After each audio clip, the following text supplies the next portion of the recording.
A heartbeat ago, I was 40 feet up a condemned grain silo in Ohio, tagging the charge points.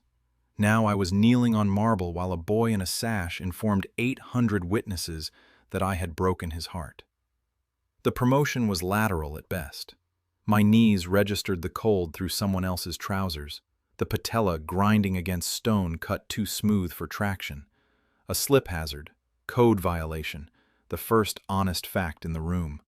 Somebody had been narrating. The narration was about me. I did the only sane thing a man can do when he wakes inside a stranger's humiliation. I stopped listening to the words and started reading the building. Habit. 37 years of bones, 14 of them spent deciding which walls die quietly and which take the street with them, and the body keeps surveying long after the mind would rather panic.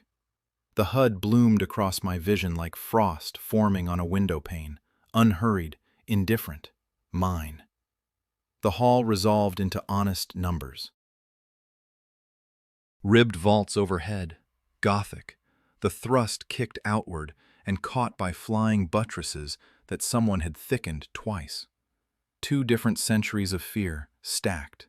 Fatigue 61%, the tag read, with a load arrow pointing straight down through the spot where I knelt. Of course it pointed at me. The architecture and the prince agreed on that much. Prince Aldrich was still talking. I gave him the same attention I give a cracked lintel that hasn't decided to fall yet. Close, clinical, faintly fond. He had the posture of a man who has rehearsed grief in a mirror, and the breathing of one who has never once carried a load heavier than his own collar. His fingers stayed level, aimed at my sternum. The accusation rode out on a script I could feel in my teeth, every cadence pre-poured, every pause set like a keystone, and the crowd leaned where the cadence told them to lean. That was the part that made my jaw tighten, the leaning. 800 people swaying on cue, weight shifting to the gallery rail, and the rail itself flexing a hairline I could measure from here. They thought they were watching justice. I was watching a live load test nobody had calculated, run inside a structure that wanted to humiliate a girl to death and call it a wedding announcement. I should have wept. The whole room was a forming trough poured around the shape of my weeping, the silence machined to receive it, and the body I wore had a throat that wanted to oblige. Tight, hot, traitorous. I swallowed it like grout. Tears are a finish coat. They don't carry load. Instead, I let the survey run, because the survey is the only God I've ever trusted to tell me the truth before the collapse. The dais, sound. The herald's stare, rotten at the third tread. The great doors, hung so the hinges took the hall's whole pride on 2 iron pins worn to the diameter of a thumb. Everywhere I looked, the place announced its own demolition points and dared me to misread them. I have misread exactly nothing since 2019. The kingdom did not know that yet. Far off, past the prince's shoulder, a window the height of 3 men threw colored light onto the floor in a long bruise, and through it I could see the thing the HUD had already flagged on waking, a spire, ribbed, devout, throbbing red at the joints. The Cathedral of Faith. Fatigue 73%. Crack-through, predicted 14 days. 2 weeks of standing left. It was holding itself up on fear the way the Academy held itself up on this script, and the script was holding itself up on me, agreeing to be small. 3 columns. I started numbering them while Aldrich reached the part where I was supposed to beg. I didn't. I stood, knees protesting, trousers gone to dust at the seam where I'd knelt. And the hall's intake of breath was the sweetest stress reading I'd taken all day. A whole building flexing against an input it never modeled. The prince's rehearsed finger faltered a centimeter. Somewhere a girl in white, the one I was apparently meant to be, would have been sobbing into a fan. I am not a girl in white. I am the man you call when the girl in white burns the place down by accident, and you need to know whether the foundation will outlive the smoke. I met Aldrich's eyes and asked, very politely, "Which of us did the load survey on this room before you decided to lean on it?" Nobody answered me, so the building did. The HUD finished the survey it had opened the instant I woke, walked the colored light backward through 3 men's height of glass, past the prince's faltering finger, out to the spire that threw the long bruise across the floor, and the figure it had been worrying at since I borrowed these eyes stopped flickering and set. 73%. Not a guess now, a reading. Here is what that number means to a man who has spent 14 years stenciling it onto condemnation tags. Fatigue is not a crack. Fatigue is the memory of every load the stone has carried before, summed and kept, a ledger written in microscopic failures that never quite let go. The Cathedral of Faith remembered too much. It had been holding more than its design weight, and it had been doing it long enough to forget there was any other way to stand. The joints throbbed red through the glass. Crack through, predicted 14 days. So the humiliation had a load path after all. I traced it the way I'd trace a hairline from a ceiling stain back to the failed flashing 3 rooms over. This scene, my kneeling, the 800 swaying on cue. None of it was about a girl in white or a prince's tender, rehearsed heart. It was maintenance. The cathedral stood on fear, and fear, like any working fluid, has to be generated somewhere and piped to where the structure needs it. The academy was the pump. I was today's pressure cycle. That reframed the whole afternoon. I had not been dragged before the court to be broken. I had been installed, like a sacrificial anode, to corrode quietly so the holier metal upstream would not. The dogma drew terror off scenes like this one the way a cold flue draws smoke off a fire. Steady, invisible, indispensable. And every duel and shamed bride and scripted weeping fed the draft. Cut the supply, and the fire doesn't roar. It suffocates. 73%. I rolled the figure against the 61 the Academy Hall wore, and felt the relationship between them settle into something I could draft on paper. The cathedral was the older structure, the proud one, the load-bearing dogma that every lesser wall leaned into for stability. The script that had me on my knees was a single tie rod in a building full of them. Pull the right rod, at the right hour, after the right calculation, and you don't get rubble. You get controlled descent. The street lives. That distinction is the entire trade. The prince was saying my name, the body's name, a soft 3 syllables built for fainting. I let it go past me like wind across a bad scaffold. My mind had already moved to the part of the job I actually enjoy, the inventory. 3 columns, still unnumbered. What the structure was, what held it up, what I would need to bring it down without burying anyone who hadn't signed for it. The 3rd column was empty, and the emptiness had a pull to it, the specific hunger of a man who has been handed a condemned building and a clean ledger and told, by no one, to begin. I would need hands. Materials I could not yet name. Someone inside the cathedral who already heard the stone complaining and had been told it was the sound of devotion. Faction work, the slow, unglamorous assembly of people and leverage that turns one surveyor's reading into a standing crew. I'd built it before, out of worse. The difference was that this time, the blueprint glowed in my own field of vision, indifferent and exact, and refused to lie to flatter anyone's god. Then the HUD did the thing it does at the edge of every job, the small mercy and the small cruelty both. It ran the clock forward and showed me the cost of waiting. 14 days to crack through at current load, faster if the load climbed. And the load was 800 people deep and swaying harder now, because I had stood when the script said kneel, and a structure under unexpected input does not pause to admire your nerve. The rail above flexed another hairline. The red at the spire's joints pulsed once, brighter, like a wound told to hurry. Whatever I was going to build, I had 2 weeks to start it, and the first cycle was already counting down behind the prince's open, waiting mouth. "You stand accused of a coldness unbecoming," a second voice put in, female, from the gallery rail, "of receiving His Highness's devotion as a miser receives coin." The words arrived first as noise, a language I had never studied, pouring out of a face I had never met. And then, between one syllable and the next, they set like quick mortar. I do not know the mechanism. The HUD does not explain itself. It only translates, the way frost translates a cold pain into ferns without asking permission. By the third clause, I understood her perfectly. She was a flying buttress with opinions. Decorative thrust. Load she didn't carry, routed through a mouth. Here is the grammar I was learning, kneeling there, while the recitation rolled on like a poorly balanced crane. Every line they spoke had a vector, and the vector had a magnitude, and the magnitude resolved into a small, honest number floating at the speaker's collarbone. "Sneer," the Duke in the second row.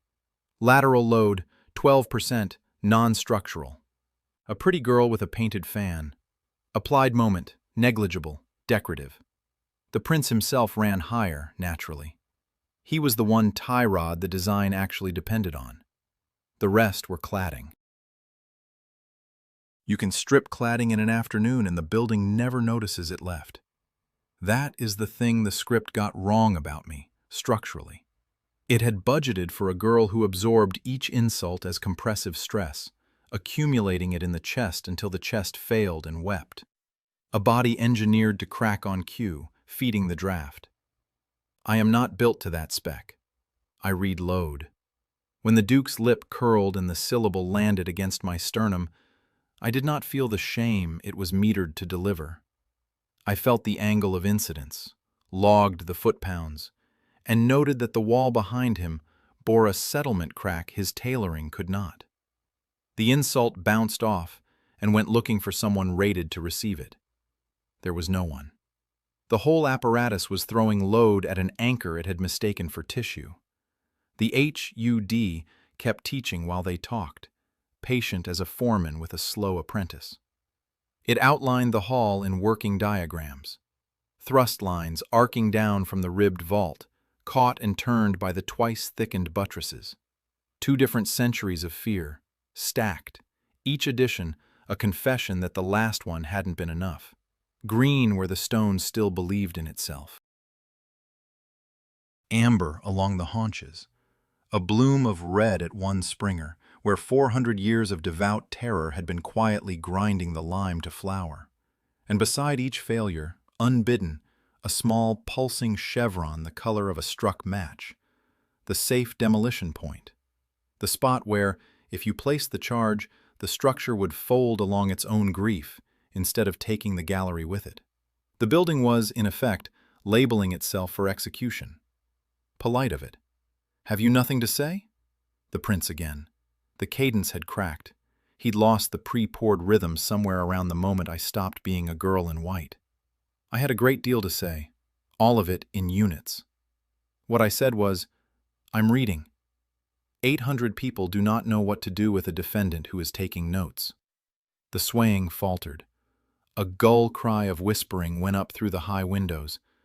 No, not gulls. But it moved like that. A flock turning at once when the lead bird banks. And the sound itself registered on the HUD as input. A small, live load shivering the gallery rail another hairline toward its number. They were doing my surveying for me. Every gasp loaded the structure. Every sneer documented a stress vector and, helpfully, the angle at which it was wasted. I let my gaze walk the room the way I'd walk a condemned floor before the crew arrives, heel to toe, trusting the boards exactly as much as the readout permits. Column, joint, joint. The cold chevron winking at the base of each like a coin left for the ferryman. Somewhere upstream, the cathedral remembered its overload and counted down. Down here the cladding chattered, certain it was the wall. Aldrich's fingers still pointed at my chest, steady as a plumb line over the wrong foundation. And behind it, his face had begun to do the thing fatigued stone does just before the first visible crack: hold its shape perfectly and mean nothing by it. The finger came down, not in surrender, men tire before they admit it, but because no arm holds a plumb line forever, and his had begun to tremble at the wrist where the script handed him no next line to recite. The hall went quiet, the way a site goes quiet when the generator cuts. Every soul in it suddenly aware how much of the standing up had been done by noise. I stayed on the one knee a breath longer. Then I rose. Kneeling is a posture for prayer, and I had a survey to finish. This is where the script and I disagreed about method. It had ordered a corpse, or a weeping girl, which, on its ledger, came to the same deliverable: a body broken on cue to feed the draft. I wanted something duller and far harder to undo. You do not murder a building, you condemn it. You file the fatigue numbers, you cite the code the stone already violates. You nail the notice to the door, and the law does the dropping for you. Slow, sanctioned, the street roped off, nobody under the arch when it folds. The distinction was not squeamishness, it was load. A martyr is only another pressure cycle. Cut down the discard, and the cathedral drinks the grief and stands another century, thicker at the haunch by one more confession. Code carries no such fuel. A condemnation order offers the stone nothing to convert. No terror, no spectacle, only arithmetic. A date, the board signature of an inspector who has watched worse walls come down on schedule. The exit had stood open the entire time. Somebody had simply mislabeled it. I walked the length of the hall toward the doors. Past the Duke and his settlement crack, past the girl whose fan had stopped mid-flutter, and the 800 parted. Not from respect, but from the animal arithmetic of a crowd that no longer knows which way the load will travel. The slippers they dressed me in were thin as wet paper over the marble. Through them, I read every seam in the floor, the cold telegraphing each joint like a finger run along a fresh weld. The HUD kept pace, tagging as it went. Column, sound. Rail, overloaded. A man fainting in the gallery, negligible. A demolition this size is mostly procurement, and I began the list before I reached the threshold. Hands first. Not soldiers, masons. People who already hate the building from underneath, who know which mortar lies. Then materials, then a quarry. Then the part the would-be heroes always skip because it bores them. Paper. Charters. The kingdom's ancient zoning rights, written when someone still cared where load was permitted to land. A permit is a tie rod the holy cannot pull without unmaking their own scripture. I intended to hold every one of them. 14 days. The cathedral's clock did not pause to admire my exit. Across the quad, behind a window 3 men high that I had not yet earned the standing to look up through, the stone went on subtracting in red. 14 days to survey a realm I had been awake inside for under an hour, to find the masons, the quarry, the charters, and the one insider who hears the stone complain a heartbeat before it complains aloud. The bang, when it comes, is the short part of any job.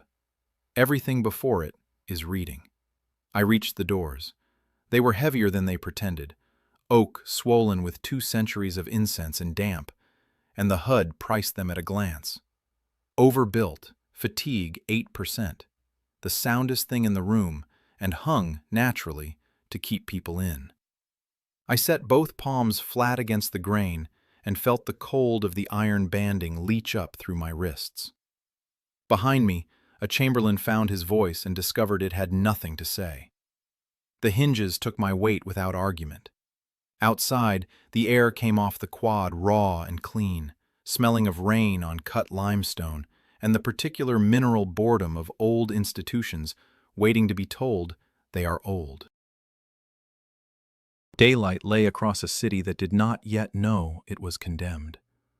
I stood on the top step, let the door boom shut on the script behind me, and looked at the kingdom the way I'd look at any structure handed to me with a deadline and a lie about its condition.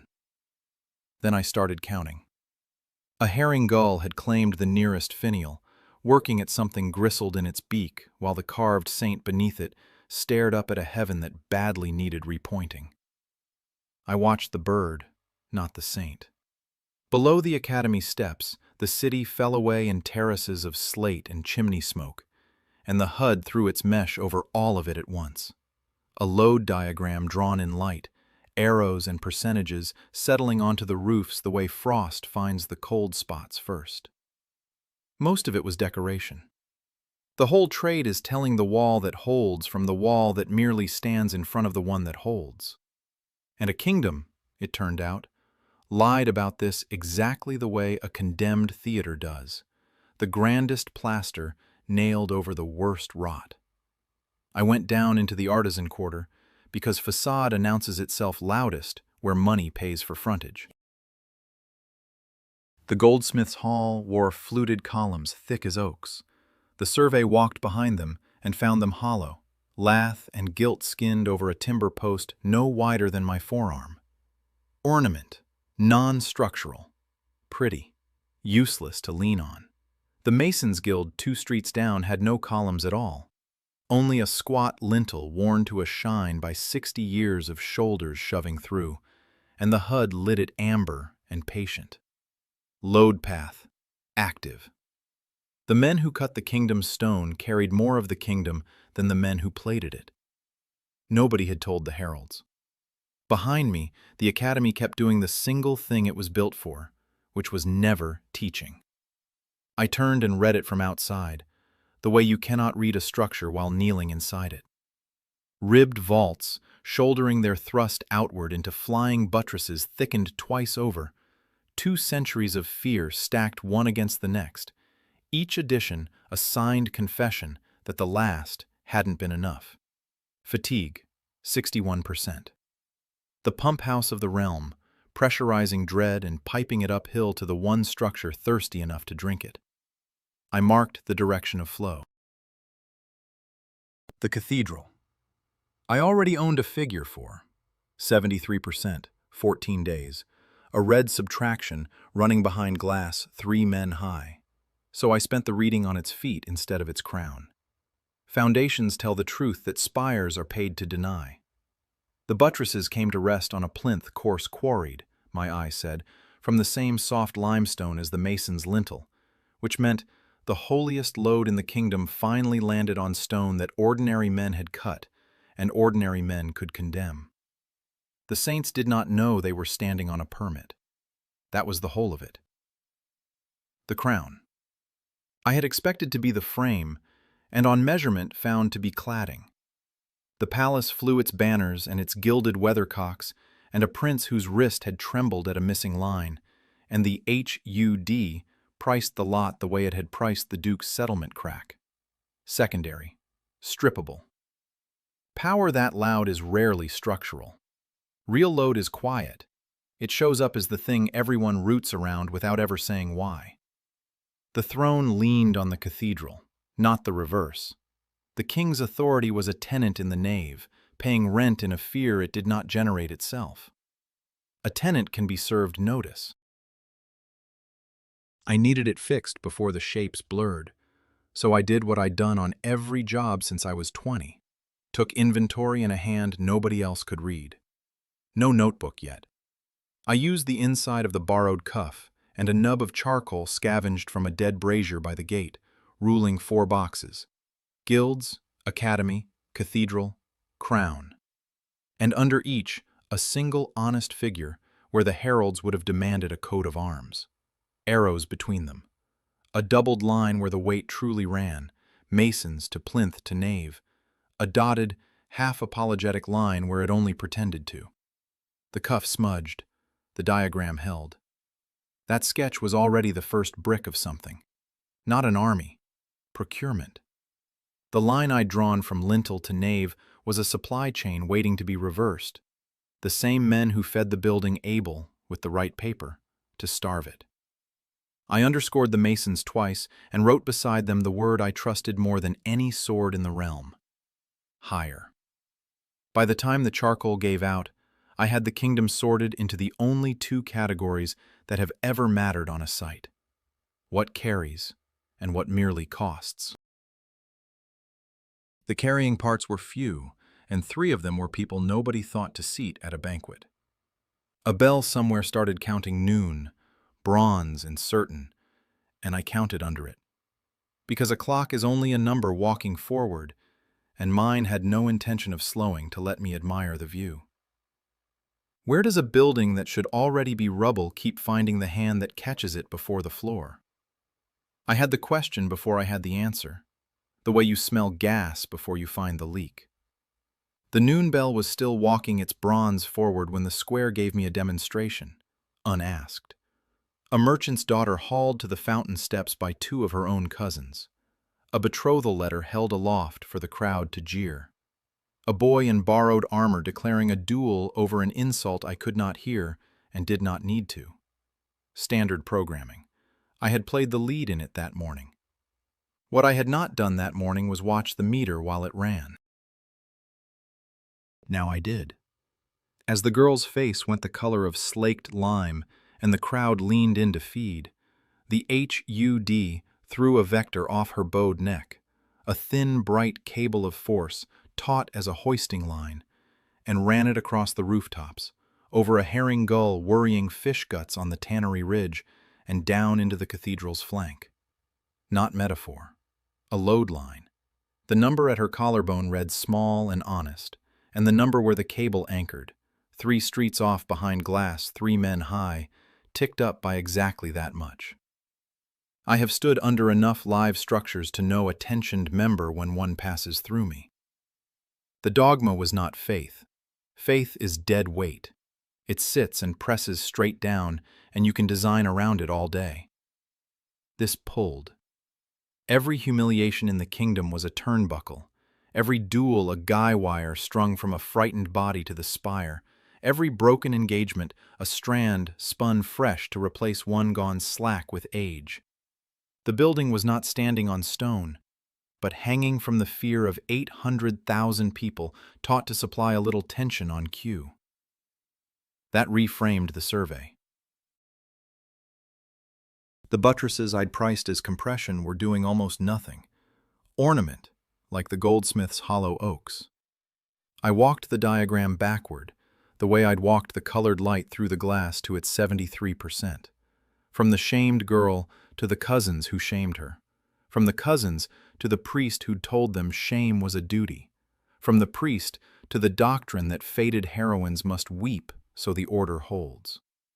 Each link a load path, active. Each weeping girl a pre-stressed cable nobody had told she was carrying a roof. The script budgeted for a body that cracks on cue and feeds the draft. It had been handed this morning, an anchor mistaken for tissue, and the insults had bounced. Which meant the failure on the marble had not been a wasted scene. It had been a reading. When I refused to weep, the winch in the room reached for its cable and closed on nothing. I felt the whole hall whine like a hoist snapping a parted line, and the figure behind the cathedral glass, which should have climbed, held flat for one full heartbeat. One strand had not been spun. 14 days, the HUD still said. The number flickered while it said it. So the doctrine of fated heroines was not theology. It was a maintenance schedule. The realm staged its humiliations the way a harbor retensions its suspension cables on a calendar, because tension bleeds off, fear relaxes. People forget to be afraid if you leave them a quiet week. And a quiet week was the single thing the spire could not survive. The duels weren't honor. The engagements weren't love. Both were re-stressing operations dressed in lace, scheduled torque on a structure that would otherwise settle into its own true shape and discover that shape livable. The herring gull screamed and lifted off the tannery ridge with a strip of something pink, and I stood in the square and did the only arithmetic that mattered. Subtract the fear, and you subtract the tension. Subtract the tension, and the load it held has to go somewhere. The only place left is down, through the soft limestone plinth ordinary men had cut, as a controlled descent if someone competent pulled the rods in order. Rubble if no one did. The boy in borrowed armor was still shouting his challenge at the fountain, certain he defended something holy. He was torquing a bolt, and nobody had told him either. I closed the cuff over the dead charcoal and felt the survey resolve from a question into a job. Because the thing holding the cathedral up was not stone, not God, not the crown. It was every frightened person performing their scheduled part. And fear, unlike granite, can be talked out of carrying a roof. "You want to know about the foundations," the old mason said, not looking up from his cup. "Nobody wants to know about the foundations. They want the spire." "I want the plinth," I said. "Who cut it, and whether anyone signed for the limestone?" He set the cup down. That was the first thing every one of them did when I declined the spire. They stopped performing and started remembering. Because a man asking about bedding mortar is not a man they have a rehearsed face for. I had found the seam by accident on the marble that morning, and was now working it on purpose. Tap the wall. Listen for the hollow. The mason's name was Corwin Slate. 40 years in the guild, hands like split kindling. And he answered my questions the way a tired structure answers a load test. Truthfully, in the order the cracks ran. The cathedral's plinth, he told me, came from the hollow marl quarry, soft enough to saw green, and the Brotherhood had insisted on it over the hard granite the masons begged to use, because soft stone could be carved into saints inside a season, and a season was the budget the faith had for awe. I logged it. Awe on a deadline cuts corners. "And it settled since?" I asked. "Settled and sworn it hadn't." He spat a fleck of leaf. "We shimmed the north transept twice in my apprenticeship. Quietly. The priest who paid us called it a miracle the doors still hung true. I called it lime mortar and a level. Nobles were a different probe, and a duller tool met them. I asked nobles about money. A viscount with a wine-burst nose and a coat that had been rebraided to hide its age told me, between complaints, that the crown had not paid the Masons' Guild in full since his grandfather's time, settling instead in charters, in grazing rights, in the privilege of quarrying the king's own marl. He thought he was boasting of royal cleverness. He was handing me the rebar schedule. The crown did not own the stone. It owed for the stone, and a debt is a tie rod you can grip from the creditor's end. I wrote that on the cuff under hire, owes Masons. Then I underlined owes. A seamstress who dressed the heroines for their fated scenes talked the most and noticed it the least, the way a fatigued beam announces its yield before it goes. She described the calendar without knowing she held one, telling me which weeks were busy, the betrothal lace, the dual sashes, the mourning veils dyed in batches, and which weeks she sat idle and afraid the guild would let her go. I asked, mild as a man checking a delivery date, when her slowest stretch fell. "After the spring festival," she said. "A whole fortnight sometimes with no shame to costume." A fortnight. The spire could not survive a quiet week, and the realm built itself a quiet fortnight every spring out of sheer poor scheduling. I thanked her and bought 3 yards of gray wool I did not need. The fool's tax for good intelligence is cheap. The guild hands gave me the building's true history. The nobles gave me its accounts. A drunk cathedral mason of works, found at the back of a tannery alehouse with the herring gull stink thick on his coat, gave me the thing the others wouldn't, which courses lied. He drew on the wet table with a sodden finger, the way you confess. The Brotherhood, he said, had forbidden any repair record to be written down, so that the failures would read as healed by prayer rather than by trowel. No paper, no code violation on file. The stone broke the rules, and the rules pretended otherwise. A structure standing on the agreement not to mention it. That was the weak seam. Not the marl. The marl was honest. It merely sagged. The lie was the load-bearing member, the unwritten record, the consensus that the cracks were holy. Condemnation needs a code the stone already violates, and they had thoughtfully ensured no code existed to catch them. I could not cite a record that had never been allowed to exist. So I would have to make the record. Survey it, number it, file the fatigue where the doctrine had banned ink. And the masons who had shimmed the transept in secret would, I suspected, sign their names to it gladly, since they hated the building from underneath and had been forbidden for 2 generations to say so. I left the alehouse with the diagram drying on my palm. The drunk mason had said one thing more, almost asleep, that the original quarry charter, the marl rights, still listed an owner. Not the crown. A name struck through in 3 places and never replaced. By daylight, the square quit being a stage and became a footprint, and I disliked its dimensions on sight. The cathedral close stood hemmed on 3 sides by tenements that leaned their top stories toward the nave the way cress leans toward running water, borrowing a strength they had no right to. They had built into it. 2 centuries of cheap rooms hung off the holy wall because the holy wall was free to lean on, and nobody charged rent on a miracle. I paced the gap between buttress and bakehouse.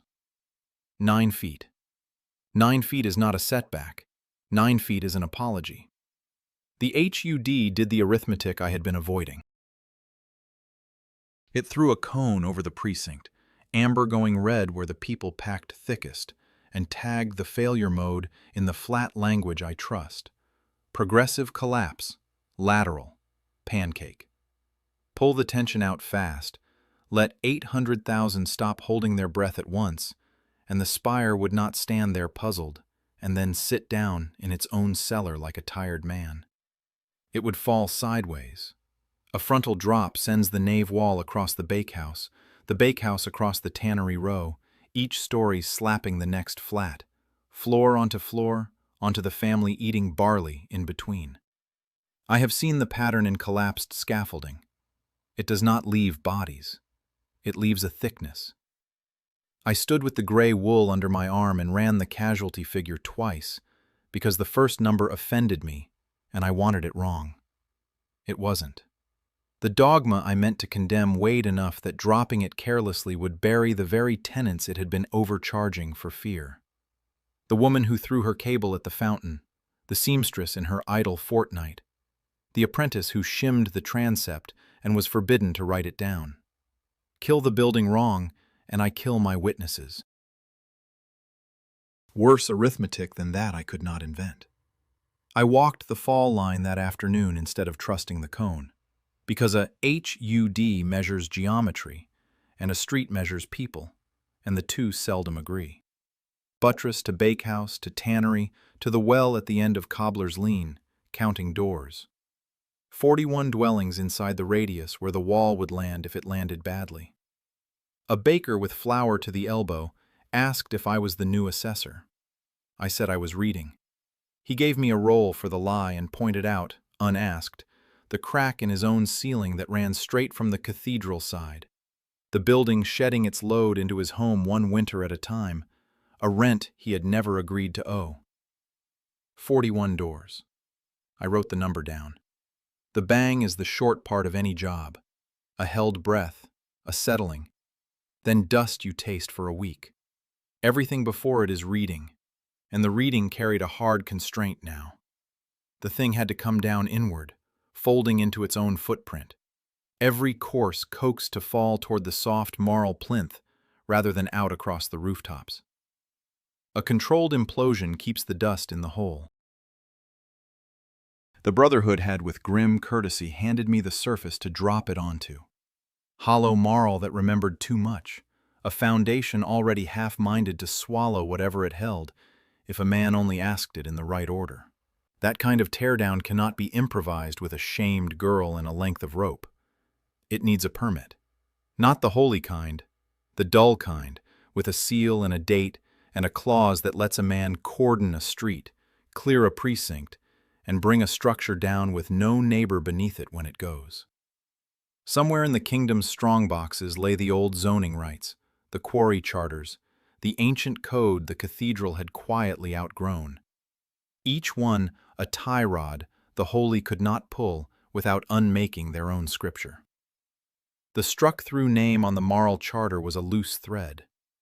I meant to follow it to whatever spool it unwound from. So the order of work rearranged itself on the cuff beneath hire, and I numbered it the way you number shoring before you trust your weight to it. Find the codes, find who keeps them. Empty the fall line on paper before I empty it in fact. Masons first. They hate the building from underneath and know which mortar lies. Then the archive. Then a cleared street. I licked my thumb, smudged the old diagram a shade darker, and pressed one line beneath the rest, hard enough to feel the charcoal grit under the nail. No one under it when it falls. I underlined that twice. The bang could wait. The mark over her head was mine. I had seen it once before, reflected in the marble while a prince read me out of his life. A small, off-square flag, the HUD hangs on anything it cannot find in its own drawings. Bone-colored, blinking the way a surveyor's chalk blinks against a wall that was never in the blueprint. Not in the manifest. Over every other soul in this kingdom, the system threw a roll and a load rating, clean as a parts list. Over me, it threw that flag. Over Seraphine Aurelian, descending the chapel stair in light the architects had clearly costed for, it threw the same. I logged it before I logged her face. She came down the steps the way water finds a drain. The courtiers tilted toward her without deciding to. The glow off the rose window laid itself across her hair as if instructed, and 3 young lords arranged their faces into expressions issued at birth. Beautiful work. Load-tested, every piece. She was the column this whole hall had been poured around, and every eye leaned her way on cue, except mine, which were reading the flag, and hers, which had just found the flag over me. We saw each other catch it. There is a specific feeling in watching another person read a gauge you thought only you could see. Her step did not break, but her hand closed on the stair rail a half-second too long, the knuckles going the white of fresh plaster. The scene wanted a swoon, a slap, a rival's hiss. She gave it none. She crossed to conversational distance, close enough to carry beeswax and cold incense, and read the air a foot above my head with the frank attention of a buyer pricing scrap. "You're flagged," she said, quiet, under the harp. "So are you." Her chin dipped a fraction. Around us the music held its tempo, and the lords held their poses, all of them still waiting for the heroine to do the heroine thing, none of them aware that the 2 load-bearing members of their story had just stopped carrying. "How long?" she said. "Have you been able to see the numbers?" I weighed the question the way I weigh a crack, not whether it was there, but how far it ran. "Since the marble." A prince read me a script, and the room had a stress rating. I let it sit. "You?" "Longer." Her smile did not reach the flag. Long enough to learn the lines. Long enough to say them on cue and watch the buttresses light up green. Her gaze cut toward the nave, toward the spire I had priced in fear, and something behind her eyes did the arithmetic I had been running all week. "You're not admiring it. Everyone admires it. You're condemning it." She went still for the length of a held breath. The harp finished its phrase. When she spoke again, she had dropped the chapel clean out of her voice, and what lay underneath sounded like someone who had once filed reports for a living too. Flat, exact, tired in a way no 18-year-old earns honestly. "Do you know what they have me do every spring?" she said. "I stand at the high altar on the feast day and lead the responses, and 800,000 people answer me. And then the spire, She touched her own collarbone, the precise place I had watched an anchor rise on a frightened girl at the fountain. The spire pulls tight. I'm the cue. I have been the cue for 3 years, smiling, in good shoes, holding up a roof I never agreed to hold. So that was the keystone, not stone. A transplanted woman in borrowed silk, taught to draw the tension out of a crowd on a calendar. 2 off-manifest loads, standing in a hall built for 1 story. I have framed sturdier things out of less. I drew the borrowed cuff from my sleeve, the charcoal boxes smudged to gray, and turned it so she could see the doubled load line and the word pressed twice beneath it. She read it the way I had read her flag. Fast, hungry, no wonder spent, all appraisal. That says higher, she said. It does. The lords were still waiting for their scene. I let them wait. I watched the only other person in the kingdom who could see the gauges look from my cuff to the spire, to God help us both. The same arithmetic of doors and dust I could not put down, and I asked the question that would decide which kind of structure the 2 of us became. How many of those 800,000 answer you because they're afraid? And how many would answer something else, if you simply stopped giving them the line? She answered by turning her back on me. One hand lifted toward a passing acolyte, a tilt of the chin, a smile costed down to the half-candle. The lords exhaled. The harp recovered its nerve, and the slack I'd felt go out of the hall a moment before drew tight again across 800,000 strangers who would die without ever learning her name. A demonstration. When she faced me, the chapel had drained out of her voice, and what stayed sounded like a colleague reading bad survey numbers aloud. That many, she said. That's how many answer the line. Over the next quarter hour, she taught me her trade by practicing it on the room. A word to the widowed marquise that turned grief into devotion. A blessing pressed on a sweating merchant whose debt she pretended not to price. A laugh given to the youngest lord exactly large enough to bind him for a year. Every gesture, a fresh strand spun and tied off. She was patching the holiest structure in the kingdom by hand, in real time, the way I once watched a foreman trowel new mortar into a failing pier instead of condemning it. Buying weeks, calling it repair. Beautiful work. It was also the disease. There, she said once, nodding through a window arch at the cathedral's flank, and on her cue, the HUD washed the buttresses green, stone rib after stone rib reporting healthy. She took it for a scoreboard. I had spent a week learning what that green was worth. Those buttresses are compression members that carry almost nothing, ornament dressed as muscle, a handrail painted onto a load-bearing wall. The pull she actually fed ran invisible, in tension, through the fear of strangers 9 streets off. She was admiring the one part of the building that lied to her. Up close, the cost showed in the places the rose window didn't reach. A thumbnail bitten to the quick, sleeplessness bruised under powder, the left shoe's silk ground through at the heel, where 3 years of standing perfectly still on cold altar stone had thinned it to gauze. The kingdom called her radiant. I read a member loaded past its rating and smiling about it. You see fatigue, she said, reading my face the way I read render. I see the day it lets go. She named the failure without theater, the same nightmare we carried in different units. A keystone drawn on schedule for 3 years, then one spring the queue withheld, the whole tension dumped at once into a crowd packed against a wall founded on stones soft enough to saw green. You walked the fall line. I have stood in it. 800,000 people do not settle gently into their true shape. They stampede. Flat, certain. I hold, so they don't fall. So she had built.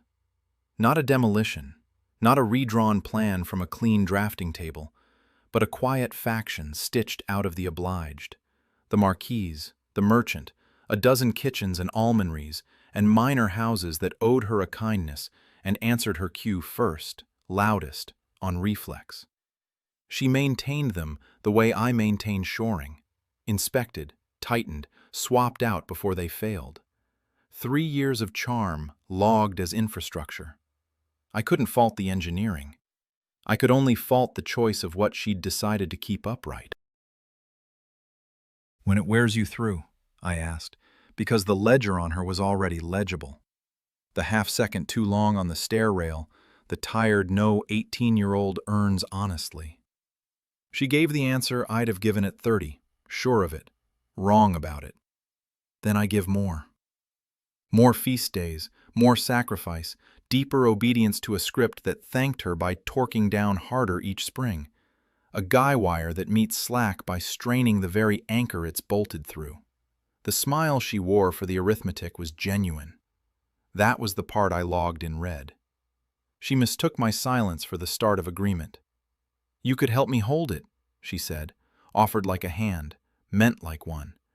2 of us at the altar, it would never tire. In fewer words than the betrothal had needed to humiliate me, there stood the whole fork. She had read the same gauges, run the same numbers, and chosen to become a finer buttress for a thing that ate fear. I had chosen the dull permit and the dust. We stood a foot apart in the same borrowed silk, fluent in the same impossible sight, aimed in precisely opposite directions. She, reinforcing the line so the roof would never come down, and I already pricing the morning it would. "No," I said, and the word hung level between us, a plumb bob come to rest. Her hand stayed open a breath too long. She had offered the altar the way the prince had offered the contract, a script that assumed I'd take the role written for me. I had stopped taking roles on a marble floor 2 weeks ago. I turned my palm up and let her see what I saw. Not a figure of speech, the actual gauge. "Read it yourself," I said. The HUD obliged, throwing the cathedral's true frame across the window glass. Not stone stacked on stone, but a thing strung from the dark. Every load inverted. The whole nave hung in tension off the fear of 800,000 strangers 9 streets out. One figure pulsed under it in red. Crack through! The count shedding days like a tide going out. That is not a building you hold up. That is a building holding its breath. She looked. Give her that. She didn't flinch from the number the way a bad foreman flinches and calls it faith. Her eyes tracked the tension lines back to their anchors, the same 9-street walk I'd made on foot, and I watched her price it in her own units. Feast days, queues, the marquise, the merchant, the dozen kitchens she'd tuned by hand. "I know what it hangs on," she said. "I am what keeps the strands from snapping all at once." Then she lifted her chin toward the square, and it was her turn to make me look. She named them. Not numbers, names, the way she'd built her quiet faction one obligation at a time. The almonry that fed 40 at the side door each dawn. The bakehouse 9 feet off the buttress whose oven warmed 2 families through winter. The well at Cobbler's Lean where the tannery women filled their jars. The widow on the 3rd floor who had buried a son and gotten back a god. You see a footprint. I see a roof. Pull your record, file your fatigue, condemn your stone. And where do these sleep the night your dust settles? Her worn heel pressed flat to the cold floor. She didn't blink. I let the question stand because it was the right one, and a wrong answer to it was the whole reason doctrine existed. Kill the building badly, and you bury your witnesses under it, floor onto floor. The lateral pancake the HUD had tagged the first morning I walked the fall line. I counted them, 41 dwellings inside the landing radius. I wrote the number down before you ever offered me a place at your altar. Something recalibrated behind her face, one professional finding another already at the math. I'm not condemning the people. I never was. I'm condemning the stone, On a record this kingdom forbade anyone to write. So the masons who shimmed your transept in the dark can sign their names to the truth in daylight. So your implosion drops it where? She asked, quick, testing the rating. Inward, I said. Every course coaxed to fold onto the soft marl plinth and bury itself in its own footprint. Dust in the hole, no neighbor under it when it goes. I held her eye. Your way buys weeks and torques the anchor harder each spring until one cue fails and the whole thing dumps sideways with the square still full. My way empties the square first. The Marquise's laugh drifted up from the far end of the hall, freshly tied off, holding. You patch the pier. I condemn it and shore the people out before the trowel ever touches it. She heard all of it. That was the trouble with talking to the only other person fluent in the gauges. Nothing got lost in translation, so nothing could be forgiven as misunderstanding. She read the same read and chose, eyes open, to spend herself keeping the failing thing aloft because the failing thing still sheltered the warm. I read the same read and chose to take the roof off so carefully it could never land on anyone again. Neither of us was confused. That was the unbearable part. You'll bring it down, she said, not a question. You'll hold it up, I answered. Not one either. We stood a foot apart in borrowed silk, the cathedral hanging in its tension behind the glass. Her hand finally closing on empty air, mine already curled around a permit not yet signed. Two surveyors at the same crack, reading it true, reaching for opposite tools, and neither of us willing to set ours down first. The hall had emptied without either of us marking it go. The Marquise's laugh tied off and carried away, the merchant gone, the candles burned down to their last inch of tallow. The only remaining witness, a moth knocking itself stupid against the cold window glass. Neither of us had moved a boot. She had climbed this stair to recruit a martyr and found a contractor. I had climbed it to read a wall and found the one other surveyor in the kingdom who could read it back at me, unit for unit. The recruiter, recruited into nothing. The condemner, short a crew. We both felt the reversal seat itself. Here was the load path neither of us could pretend around. Whatever I dropped, she could shore back up overnight by hand. Whatever she held aloft, I could cut loose in an afternoon with the right charge on the right pier. Two hands on the same valve, each able to turn it the other's way.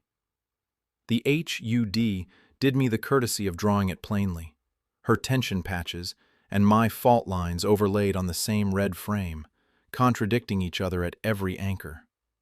I had spent 2 weeks assuming the only obstacle in this city was stone. Wrong.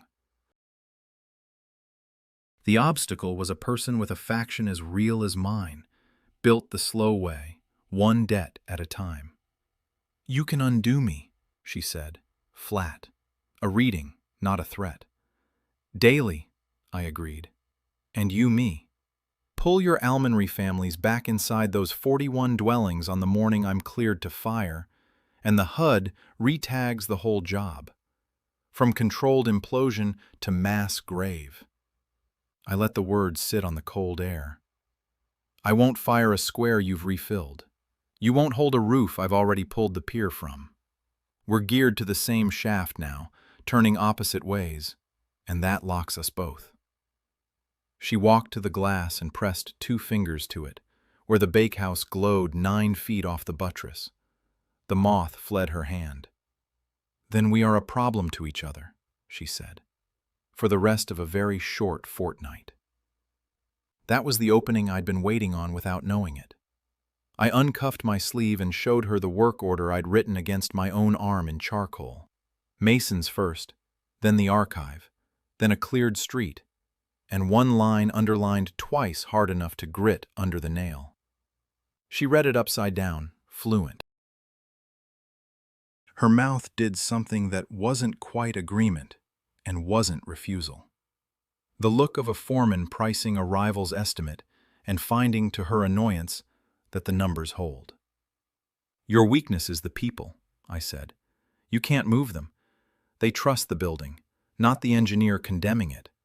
I'd empty that square at spear point and start a riot that brings the nave down sideways before I've shored a thing. My weakness is the same people, from the other side. They'd carry water for the woman who feeds 40 at the side door each dawn. You move them. I drop the stone.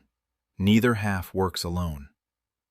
You want my faction to clear your fall line. I want your faction to survive your faith, I said, which it won't the morning a cue fails and the marquise sneezes at the wrong feast. She didn't argue the rating. She'd run it herself 100 springs. What she did instead was the first honest thing between us that cost her something. She named a name. The sub-prior who kept the almonry rolls. The man whose signature could march 40 families to the east cloisters without a single bell rung in alarm. A small coin. A real one. I paid her back in kind. Told her the soft moral charter named a struck-through owner who was not the crown, which meant the code I was forging had a true foot to stand on. Her eyes sharpened on that the way mine had on the gauge. 2 misers, sliding 1 chip each across the table to see if the others stayed put. It stayed. Both of them. We did not shake hands. We did not become allies. The word is too soft for 2 people each holding the other's demolition key, watching to see who reached for it first. What we became was geared, bound, set to the same escapement, like the twin hands of a tower clock that cannot move but together. She turned from the glass, and the HUD turned with her. And the red figure under the hole-strung frame caught us both at once. Crack through, the count steady, then not. As we watched, it shed a day, the tide of it going out 1 full notch, 14 folding down to 13 with the indifference of a bell that does not care who is listening. She saw it the same instant I did. Neither of us pretended otherwise. 13, she said. For both of us now, I answered. The moth had stopped, so very nearly had the time. By morning, the heroine had become my best mason, which was not a sentence I expected to file. Seraphine knew where the records slept. She'd spent 3 springs feeding the men who shelved them, and a hot loaf at the right side door buys what a writ of the crown cannot. A key, turned without a question asked. The archive under the Masons' Guild had been built to be forgotten. A barrel-vaulted cellar shelved by no system a living clerk could name. The air thick with the vanilla rot of old vellum and the cold iron tang of a ledger chain unlocked since the last border war. I went down with a tallow stub and a list. The clerk upstairs assumed I wanted a hymnal. I wanted the one thing this kingdom had never thought to guard, because nobody covets a rule, the rule itself. Here is what a demolition needs before it needs a single charge. Permission, in writing, signed by someone the dead respected. Stone is the easy half. The hard half is the paper that says the stone may come down without making you a murderer or a heretic. And in a border kingdom, that paper is older than the faith squatting on top of it. The HUD read the shelves for me like a parts list. Each charter a member under load, most of them slack, a few still carrying. I worked along the runs touching spines. Most crumbled. 2 did not. The first was the moral charter, struck through, naming an owner who was not the crown. I'd logged it already, the true foot under the code I meant to forge. The second was better. A border kingdom statute, drafted by men who expected to be besieged and therefore expected to demolish their own walls in a hurry. The right of removal, it called itself. The lawful pulling down of any structure judged a hazard to the lives sheltered beside it, provided the judgment came from a chartered guild and not the throne. Read that clause twice. The throne could not invoke it, only a guild could. I sat on an overturned salt firkin and let the arithmetic run. And the arithmetic was beautiful in the cold way a clean fracture is beautiful. The crown, which strung the cathedral off 800,000 frightened strangers, had no standing to condemn so much as a privy under its own oldest law, while the Masons' Guild, broke, ignored, owed a debt the crown had never paid, held the only pen that could sign a teardown legal. The faith had built its whole load path to route around the people who knew how buildings die.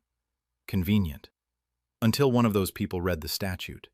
The guilds were the scaffold, not a metaphor, a literal, lawful frame I could stand my whole demolition on without a single illegal act, because the men who cut the stone had been granted, 4 centuries back, the sole authority to say when it was unsafe. The goldsmiths were hollow columns, all gilt and no core. The masons were load path active, fragile now, underfed, their hall half shuttered, but bearing. I'd spent 2 weeks pricing them as victims in the fall line. Correction, they were the permit office, and they didn't know it. What they did know was hunger and slight, and the specific insult of a crown that owed them money and called them peasants in the same breath. I went up out of the cellar with vellum dust in my teeth and found the guildmaster, a stooped man named Call with a thumbnail flattened square from 40 years of mallet work, stacking unsold cornerstones nobody had commissioned since the academy stopped expanding. He thought I'd come to gloat about the discarded bride business. I laid the right of removal on his bench instead, turned to the clause, and set the unpaid debt token beside it where the morning light could do the talking. "You can't read law," he said, meaning it as the end of the conversation. "I can read load," I said. "Same trade. Your hall is carrying a weight the crown pretends it isn't, and there's a 400-year-old statute that hands you the only signature in the kingdom that matters. They owe you coin. I'm offering you teeth." I tapped the clause. "Judged a hazard to the lives sheltered beside it. 41 dwellings lean 9 feet into that wall. Sign that judgment and no throne, no prior, no marquise can override a chartered guild on a question of safety." "That's not my law. It's yours. They just bet you'd never come down here to find it." Call's square thumbnail traced the line, slow, the way a man tests an edge he suspects is sharp. He didn't answer. He went instead to the locked press at the back of the hall, worked a key worn smooth, and drew out a roll I hadn't catalogued. Older than the statute, sealed in cracked guild wax, the script on its flap a list of names. He set it under my tallow stub without a word. The top name was struck through. The second was the Marl Charter's true owner. A man does not pull down a cathedral with a tallow stub and a grudge. He needs hands that can tell a load-bearing lie from a decorative one, and for 2 weeks I had been the only such hand walking the kingdom. A survey crew of 1, which prices out the same as no crew, which prices out the same as a charge with no fuse. Call's roll gave me names. Names are not men. I went and found the men. The second name lived above a flooded carpenter's yard, in a room that smelled of wet plaster and a cheaper grief. Master Holt had been an engineer of the Crown's works until a span he begged them not to cut came down anyway, and took 11 apprentices into the river. They hanged the timbermaster, broke Holt's seal, and struck his name from the very roll Call had just handed me. He opened the door drunk. I did not offer sympathy. I offered him the HUD's reading of the inverted tension frame, sketched in charcoal on his own wall. The nave hung off fear, the transept shimmed in the dark, and watched a man who had stopped reading load remember he still could. "That can't stand," he said. "Correct," I told him. "It hasn't been standing for years," he said, quieter. "It's been waiting." He found his coat. Brannock came with the debt token, more or less. He was the underclerk who had logged it, the man who entered the Crown's unpaid sums into a ledger nobody was meant to read twice, and who had spent 9 years watching the Masons' invoice age from black ink to a polite fiction. He kept a private second ledger. Of course he did. Every honest clerk in a dishonest house keeps one, the way every load keeps a second path it isn't told about. He set it on the firkin beside Call's roll and turned to a page where the moral charter's true owner appeared a third time. Paid in full, witnessed, sealed. Proof the crown had never held the ground it claimed to condemn from. "I can make this stand up in any court the border keeps," he said. "Not in the one they'll convene." "We'll build a new court," I said. He almost smiled. This is how a faction gets assembled, I was learning. Not with a banner and a speech, but the way you raise any crew worth the name, one debt at a time. Each man bringing the tool the job had been missing. None of them owed a thing but the truth and a clean record afterward. Signed in iron gall ink that wouldn't fade. Gera was the heretic, which in a border kingdom means only that a man said aloud what the stone had been saying for years. He had driven the shims himself, a whole winter wedging oak under the transept by candle, on the prior's orders, swearing each night the fix was holy, and knowing each dawn that holy fixes are not hidden under canvas. He brought the one thing the archive could not, the building from the inside, where the dark courses ran. Which pier was sound and which was rouge overwrought, which of the 41 dwellings sat in the true fall line, and which only leaned like it. He uncurled a tar-stained string from his pocket, knotted at intervals, and laid it across my charcoal nave, his own survey, taken in the dark, unit for unit. The knots matched the gauge. I had been reading the cathedral right.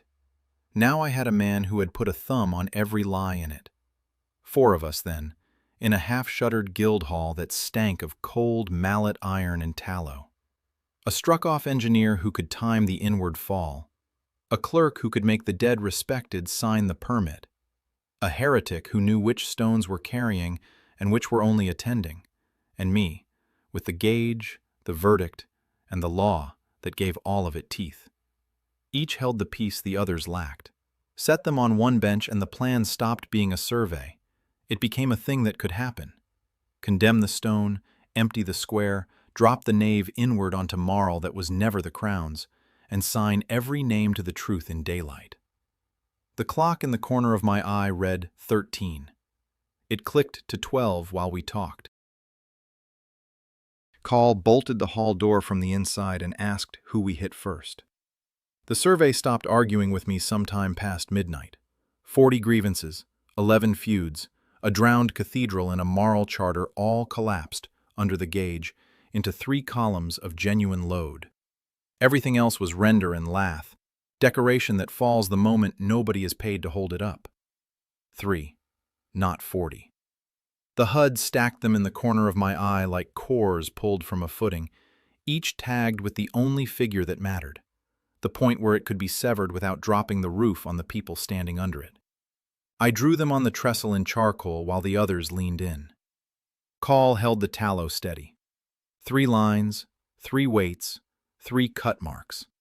And the order, which is the whole job, because a man who fells columns in the wrong sequence has not demolished a building. He has murdered a crew. Column 1 I labeled the betrothal mandate. A tie rod, pure tension, strung between 2 great houses to keep them from drifting, and read by everyone in the kingdom as the thing that held the peace together. The gauge disagreed. A tie rod carries only what you anchor it to, and this one was bolted, at both ends, into the soft assumption that the houses would dissolve without it. Into render, in other words, not stone. Cut the rod, and nothing falls. Cut the anchor, and the rod becomes what it always was. A length of cold iron some clerk priced as a kingdom. Holt traced it twice and exhaled through his teeth. "They told us that bar was load," he said. "It never was," I told him.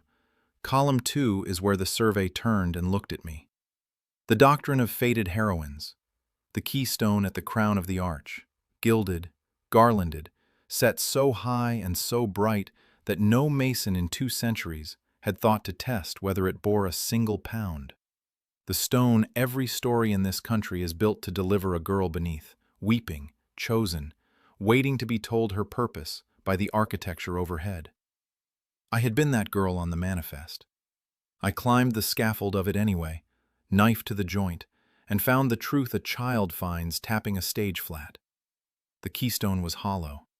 A wonder hung off the arch rather than holding it. Ornamental dead weight painted the color of necessity. The arch stands without it. It always has. The doctrine carries nothing but its own reputation, and reputation, I have learned, weighs precisely as much as the number of people willing to keep lifting it. Garrow crossed himself out of habit, then stopped his own hand. "That's the one they'd burn you for," he said. "They burn people for plaster," I said. "It saves admitting it was never stone." Column 3. The Academy's authority, and here the gauge stopped being amused. A flying buttress, real thrust, real mass.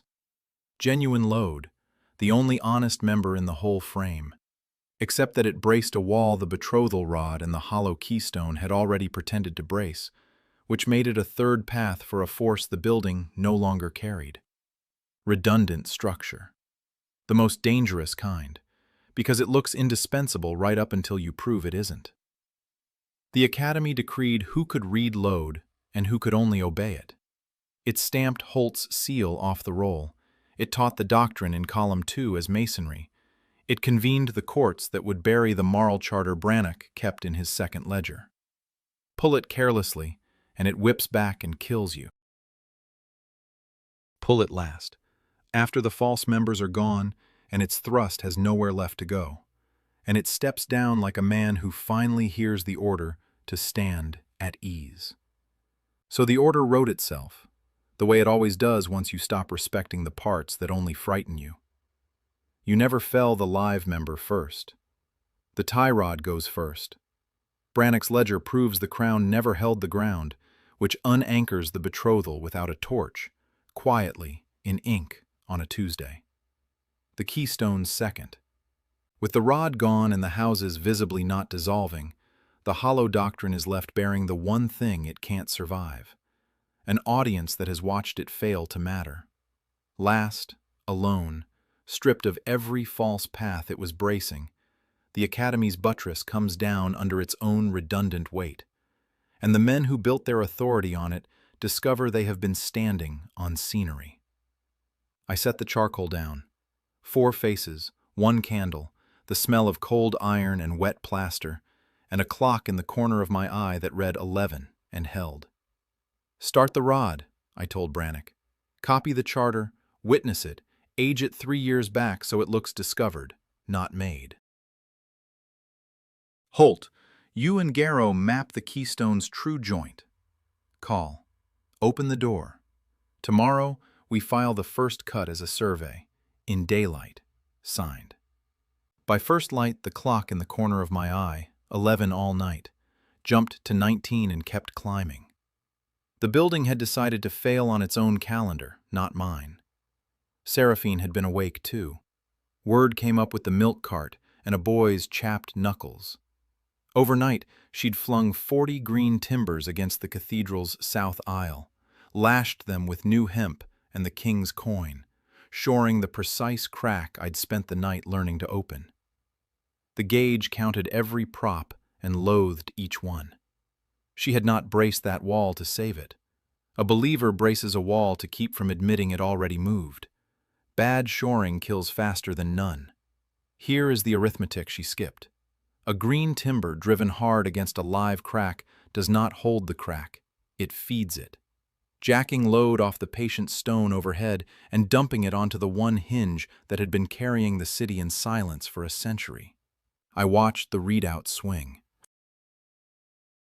Where I'd budgeted 3 clean weeks of staged release, the south hinge now showed fatigue, 71%, and gaining a point an hour. Each point, another timber she'd hammered home in good faith. Faith torques beautifully. It simply never reads the dial. The crown felt it before it understood it, the way a sleeper feels a draft and gropes for the blanket without waking. By mid-morning, a chamberlain in mourning gray filled my doorway, asking very politely what survey I conducted and on whose authority.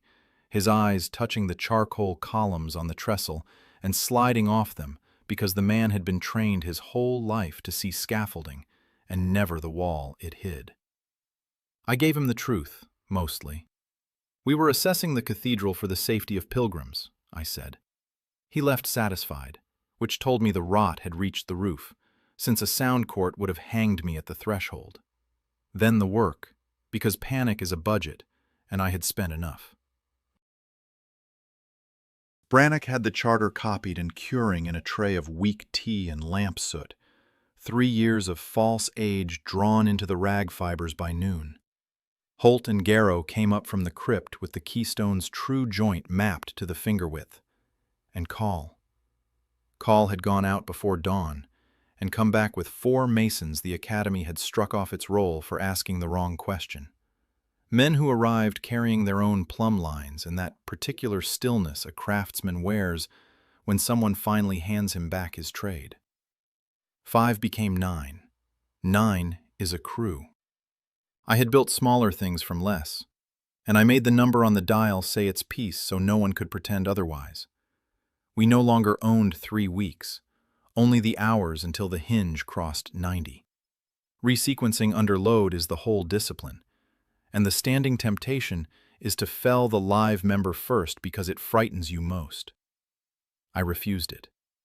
Cut the Academy now, to quiet the noise, and its honest thrust would slam the betrothal rod and the hollow keystone together and pancake 4 districts into the river before the bells finished tolling. The order held. Rod, then keystone, then buttress. Only faster, the gaps squeezed from weeks to days, each release timed to the hinge's own slow breathing so the load would walk down the frame instead of falling through it. I redrew the schedule on the back of the old one. My hand stayed level. I saw to that, because 9 people were watching the hand and not the wall, and a steady hand is its own kind of shoring, the only honest kind. Seraphine herself I logged last, and without contempt, which surprised me. She crossed the square at noon in a dust-gray habit, directing 2 carts of fresh oak toward the south door. Her sleeves chalked to the elbow, working harder to hold the building up than I had ever worked to bring one down. The gauge tagged her. Load-bearing. Misread. She believed the crack was a wound. I knew it for a door. We were both, by our lights, trying to save the same people, and exactly one of us had run the numbers. Then the cathedral answered for itself. A sound came up through the floor of the chamber. Not a crash, worse. A long, low grinding like a millstone turning in wet sand. The note a building makes when a hinge you have been nursing decides it is finished being nursed. The candle flame leaned. A hairline of gray dust sifted from the beam directly over the trestle and settled across column 2, powdering the word keystone white. Everyone stopped. The readout flared, jumped, and locked on a figure I had not meant to see before nightfall. South Hinge, 88. And from the square below, thin through the shutters, a bell began to toll that I had not scheduled, in a rhythm no funeral uses. Brannock came up the stair 2 at a time with the ledger open against his chest, and I swept the charcoal columns off the trestle to give the thing room to lie flat. The Marl Charter, copied and cured and aged 3 years into the rag by noon, its edges gone the brown of steeped tea. The lamp soot worked so far into the fibers that no clerk alive would call it new. He set it down. The page still smelled of the kettle. The betrothal mandate was the rod I meant to cut first, and cutting a rod under tension obeys one law, whether in stone or in statute. You do not saw through it. You take away what it pulls against. The contract anchored the prince's house to the marl beneath the south aisle. Dower land, the deed called it, granted crown to crown, sealed in perpetuity. The charter said otherwise. The ground was common marl, held by the drowned parish, never alienated, never the king's to give. Pull that footing, and the rod holds nothing. The load does not fly outward as scandal. It folds inward, slack, both ends suddenly free. My own name stood third on the betrothal schedule, lettered in the careful hand of a clerk who had filed me under bride, the way you file a beam under decoration. The court had read me the way the gauge first did: trim, ornamental, load-free. The charter struck the line through. Nothing flew loose in my chest, only the flat professional satisfaction of a member correctly relieved, a frame that would no longer rout its lie through me. I sent call down to the chamberlain with the ledger, the same mourning gray man who had declined to hang me, and I sent it not as a plea, but as a finding. Here is the deed. Here is the older claim that voids it. Here are 4 masons struck off the academy roll who will swear the marl has never been dry land in living memory. 9 names on a survey carry their own weight.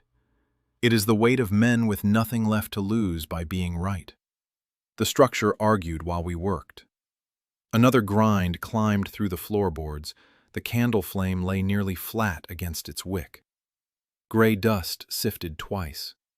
The hinge readout ticked to 89, and I watched my own hand refuse the dial. A surveyor who flinches mid-cut buys the very collapse he was hired to prevent. Then the rod let go. The chamberlain read the charter the way he read everything, hunting for the scaffold and finding, this once, the wall behind it. He understood in 3 lines what the prince's lawyers would spend a fortnight failing to deny. No dower land, no consideration, no contract.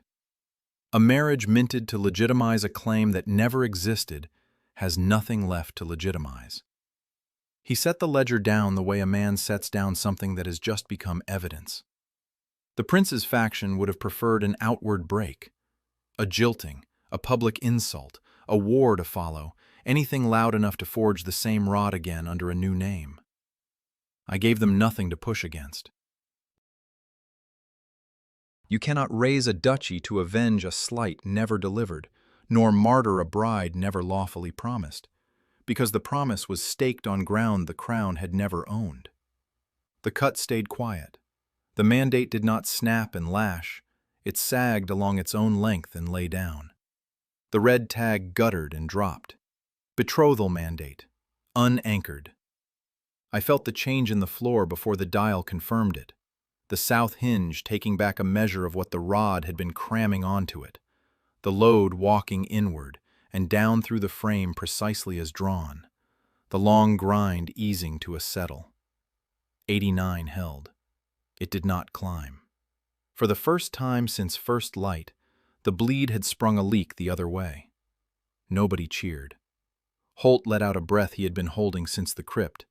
Garrow inked the joint on his map with a stub of red chalk, and Brannock closed the ledger and pressed a thumb to its warm edge to be certain the soot had not smeared. 3 years of manufactured age, holding under one lamp's heat. Call came back up the stair, grinning like a man who had handed a king his own bill.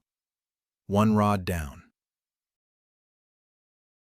2 members still standing, the gilt keystone waiting overhead.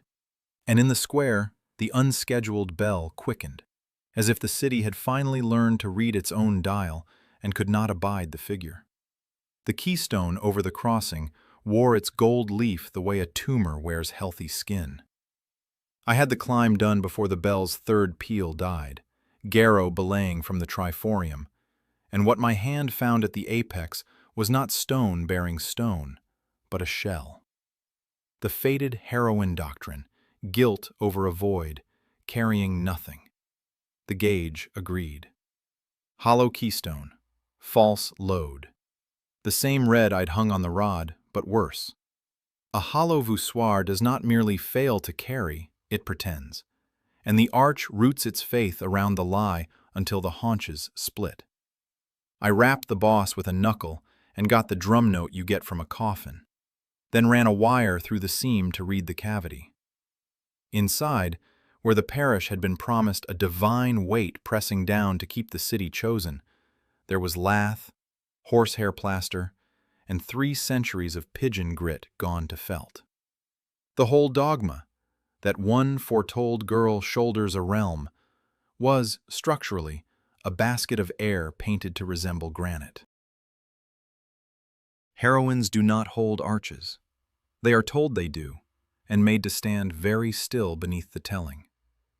The trouble was that the lie kept a tenant. Below me, in the dust-gray habit with her sleeves chalked past the elbow, Seraphine still aimed her carts of green oak at the south door, jacking 40 fresh timbers against a crack she read as a wound to be sealed. Her office hung from the boss I meant to gut. If no girl was ever fated to brace a kingdom, then the believer bracing the believer's wall was bracing nothing at all. Pull the keystone, and you do more than relieve the frame. You unmake the role she has staked 2 hands and 1 good faith upon. The gauge had tagged her load-bearing, misread, and both words held. Her labor moved real weight, every beam honest oak, every lashing of new hemp pulled to true tension, onto the wrong member. Each timber she drove home cranked another increment onto the century-old south hinge I just coaxed down to 89. She was deepening the wound in the act of dressing it. The most dangerous figure on any site is a strong worker certain of a bad drawing. I could relieve the false load in a single clean stroke. Open the boss, show the parish the horsehair and the pigeon felt, let the doctrine deflate the way the rod had. Inward, slack, both ends free. The arch would thank me for it. So would the 4 districts standing downstream of the hinge. The only member the exposure broke clean through was Seraphine. A woman shoring a sacred wound cannot keep shoring once you prove the wound is a window, and the holiness behind it a fistful of lath and grit. She had stopped the carts. I felt it before I saw it. The grind of oak on flagstone cut out beneath me, and the nave went quiet enough to hear the wire tick against the boss. When I looked down the length of it, she was looking up. Chalk white to the elbow, a green timber still riding her shoulder like a question she had declined to set down.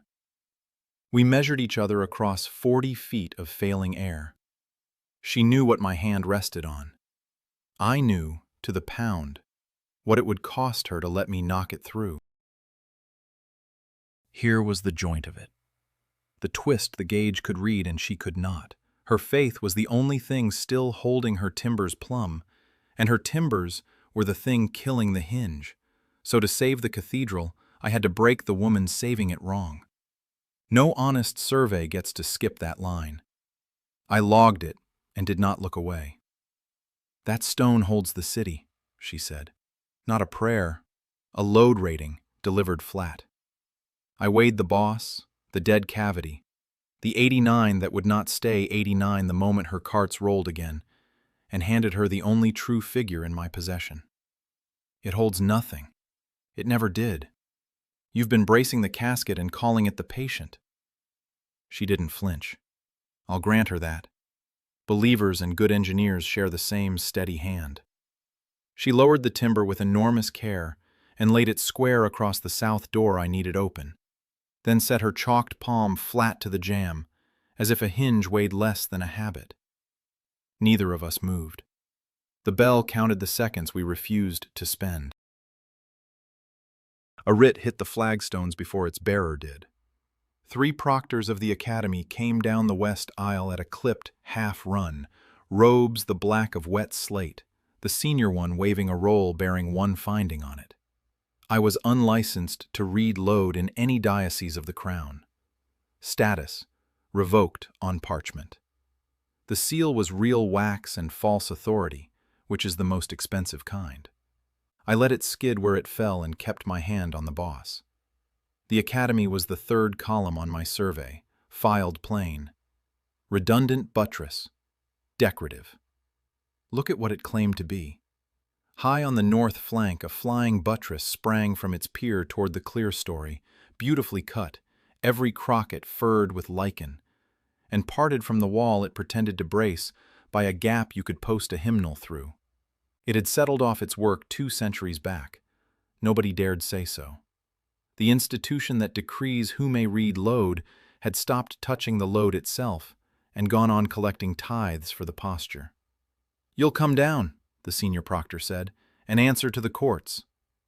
He had soft hands and a voice built to fill a nave, the voice of a man who has never once felt a beam move under him. I gave him the only credential that matters on a site. "Garrow," I called. "The map!" From the triforium, Garrow let the linen drop, and it unrolled down the pier like a dropped banner. The keystone's true joint inked in red chalk, traced to the finger width from the crypt below, the work he and Holt had done on their knees in the dark while the Academy slept on its stamp. Holt, whose seal this same court had scraped off the roll for the crime of reading a wall correctly. The proctor's eyes found the red line and would not leave it. There is no writ against a measurement that holds. Seraphine had not moved from the south door, timber across it, palm to the jamb, but I watched the proctor's arrival reach her like a draft under a sill. They were her warrant. If the Academy still ruled who might read the wall, then her wound and her oak were doctrine, not error, and she could crank the hinge toward the river with the whole institution nodding behind her. She looked at the black robes. She looked at the red chalk. A believer can hold two struts. She cannot hold two readings. I set bar and wire to the boss and opened the third cut at the same hour, because the buttress falls by exposure, not by sledge. I sent Brannock up the north pier with a plumb line and had him hang it in the gap, in front of the proctors, so the parish could see daylight standing between the holy support and the thing it swore it carried. The line hung dead true through empty air. The buttress held nothing but its own weight and 3 centuries of being believed.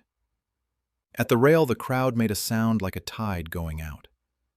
This was the last clean figure I'd get. The gauge stacked it for me in red. South hinge 89, and climbing the instant oak rolled again, keystone hollow, buttress proven idle. And one safe stroke left before the haunches took the decision out of my hands. Past this point, the cathedral chooses for itself. I had perhaps a minute of structure left that would still do what an honest hand told it. "Read it yourself," I said to Seraphine, and held the bar out across the 40 feet between us, offering her the cut, not the doctrine's leave, but mine, which on this site was now the only kind that paid. The line doesn't lie about the gap. Neither does your hinge. The choice reduced to 2 members. Brace the casket until it drowns 4 districts, or take the bar and open the door you're standing on. The proctor shouted for the guard. Garrow's red map snapped in the draft off the broken clear story.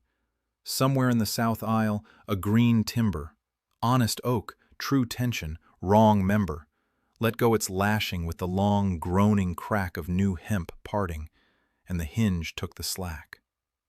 89, then 90. 90 is the figure at which a wall stops taking suggestions and starts issuing them. She crossed the 40 feet anyway. Seraphine came off the south door at a walk with no prayer left in it, dust-gray habit dragging chalk through the spilled oak, sleeves shoved past the elbow. And she did not reach for my hand or my doctrine. She reached for the bar. I let her close her fingers over the cold iron above mine. The believer became the wrecker. Her palm, and the one I'd watched brace a jam all morning, shook once, then went still against the steel, the way a level goes still when the bubble finds its slot. "Show me the slack," she said. I showed her. We read the south hinge as 2 faces over 1 gauge. The green timber she had jacked into the aisle was healing nothing now. It was a finger under a closing door, and the door weighed a cathedral. The crack she'd called a wound had a hinge line, a travel, a calendar. She had braced the exact member that was killing the building. I did not soften it, because the river does not grade on kindness. The load in her arms had a destination, and it was 4 districts deep. What she did then took more spine than any swing of mine. She let go of the load. Not the bar. The belief that her arms were what held the city upright. She turned and called her own cartman off the door in a voice flat as a foreman's. And the oak that had come to save the aisle went back out through it, timber by timber, while the hinge exhaled and took its own weight the way it was built to before anyone taught it to be holy. Then we cut. I gave her the stroke. Her bar found the boss, mine the haunch. Garrow's whistle marked the beat from the triforium, and on the third count the keystone that had never been granite gave up its painted lie in a cough of lath and horsehair and pigeon grit, raining gray down the nave like flour off a sieve. The hollow went first, as hollows do. The idle buttress followed, parting from its gap almost with an apology. The Cathedral of Faith came down on the line we had drawn for it. Not a fall, a sitting down. 300 feet of doctrine folded into its own footprint the way a tired man lowers himself onto a bench, course by course, the south wall walking inward instead of out, the river districts standing untouched behind a curtain of dust that climbed, hung, and, lacking anything left to lean on, came back down. The crowd at the rail did not run. There was nowhere to run from. The building had agreed to land on itself. The proctor's writ lay somewhere beneath a half-ton of consecrated rubble. Real wax and false authority pressed flat together at last. I logged the figures while they were warm. Footprint inside the chalk to a hand's breadth. No spread into the lane, no glass broken across the square, the herring gulls resettling on the one standing pier before the dust had finished choosing the ground. 4 districts, dry. Holt's red map vindicated in stone and in silence. The hinge that had climbed toward the river all morning now sat at a number it would never move from again. Seraphine stood in the wreck to the ankles. Her habit had gone from dust gray to a pale gray white, charged in lath and the powdered bones of her own office. And she looked at the place where the boss had hung, and where her warrant had hung from the boss, and she did not weep, which I respected. She counted. I watched her eyes run the length of the fall, measuring the lane it had spared, the houses it had not touched, the exact distance between catastrophe and the thing we'd built instead. It held nothing, she said. This time, it was not an argument. It held you, I said. Different load. We rerouted it. She looked at the bar still in her hand, as though noticing she had been hired. I have built crews out of worse converts. The crown would want its courts. The academy would want its license back on someone's wall, and 2 columns still stood in this kingdom that read, false, under the gauge. I would need hands that knew the difference between a wound and a door. Hers knew it now. The dust settled on the line we promised. We started measuring the next one. A week of carts had turned the fall into a field. The consecrated rubble was hauled, sorted, and stacked by competence rather than blessing. Dressed ashlar in one rank, salvage timber in another, the lath and horsehair burned for lime, and where the gauge had screamed red all spring, it now read nothing at all. Empty. The most expensive word in my trade. I walked the cleared ground at the hour the frost let go. Every condemned site I'd ever surveyed had wanted to kill someone before I arrived. Here, the only hazard underfoot was a herring gull working a pried-up flagstone for grubs, and it gave way to my boot with an insult, not a threat. The HUD overlaid the bare dirt with the old plan and found it absurd. A district had died standing here. It had died of obedience, which is a slower fire than flood and leaves less to bury. Garrow arrived with the cord drum and the bag of stakes, and asked where the church went, meaning where on the plat I'd reserve the holy ground, because in his bones a settlement grew out from an altar the way rot grows out from a sill. I told him the truth. Nowhere. The new plan had no keystone. Nothing in it would be load-bearing on faith. Then what holds it up? He said. Code, I said, and the consent of the people standing under it. Those are the only two columns I trust now. He didn't believe me. I didn't need him to. I needed him to drive stakes where I pointed, and he could do that on skepticism alone, which is a sturdier fuel than zeal and burns cleaner. We laid the baseline first, not toward the palace, not toward the river shrine, but square to the prevailing wind off the water, so the lanes would scour themselves clean and no household would breathe its neighbor's smoke. Survey is a moral act before it is a technical one. You decide who gets the light. The first stake went in at the southwest corner, on the spot where the dying district's poorest gate had stood. I drove it myself, 3 blows, and felt the maul jump back from good, firm marl. The same common marl Brannock's forged charter had pretended was crown land. Fitting. The lie that nearly drowned 4 districts was, underneath, just honest ground that no one had been permitted to build on. I logged the bearing. I named the corner Origin and meant it as arithmetic, not poetry. Seraphine came at mid-morning with a slate and a problem, which is the only way she comes now. She had been reading the charter of consent I drafted on the back of a condemnation form, and she had found a flaw, and she was furious about it, in the specific, useful way of someone who has stopped defending a building and started owning one. Your code says a man may not be evicted to raise the value of the ground beneath him, she said. It does not say a woman may not be married off to do the same. I took the slate. I added the clause. The whole point of writing the rules down where everyone can read them is that the rules can be wrong out loud, and then fixed. A doctrine you cannot amend is just a wall waiting for its hinge. We staked the commons, next. A square left deliberately empty, because every plan needs a place that no faction may build on, a vent for pressure that would otherwise crack the housing. Brannock paced it off and grumbled that empty land was wasted land. I let him grumble. Then I showed him the figure I'd run the night before.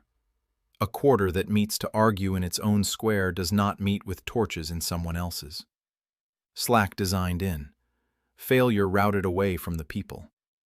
By noon, the field wore a grid of hazel stakes and chalk line, the geometry standing up out of the dirt like the first course of something that had decided to live.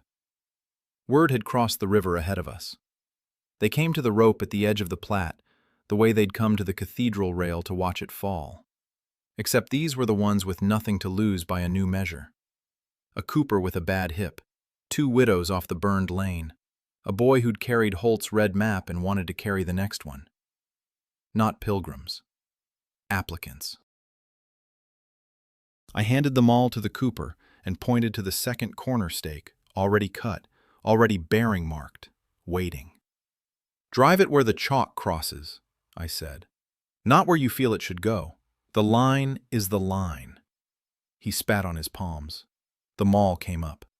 Behind him, the queue shifted forward a step, every one of them already reading the plat for the lot that might be theirs, and I started pacing toward the third corner before the first blow even landed. For a decade, my crew had studied which member to pull so a wall would sit down instead of fall over, and now I ran that knowledge backward through every one of them. A joint you can read for failure, you can read just as well for fit. Demolition is construction with the real running in reverse. The maul that had opened the cathedral's south door came up over the cooper's first stud wall and drove the tenons home. And the same men who'd shied from green oak that was load-bearing on faith now seated seasoned oak that bore nothing but arithmetic. And they felt the change in their wrists a full day before they would consent to believe it. The gauge changed its mind about the field, where for a week it had read the dead ground in reds. Fatigue, overload, the cathedral's whole rotten ledger. It now overlaid the new posts in a cool, working green and gave me their bearing to the stone. This stud good for so much, that ridge beam for more, the marl beneath every footing honest at last. I had spent my life with an instrument that only knew how to find what was failing. Teaching it to measure what would hold took no new lens, just the nerve to aim it at something I wanted to stand. Holt crossed the river with a problem shaped like 12 men. Stonemasons struck off the Academy's rolls for the crime of raising arches without a sanctioned keystone. Tools impounded, certificates voided, hands gone soft from a year forbidden to work. I logged them as frame, not charity.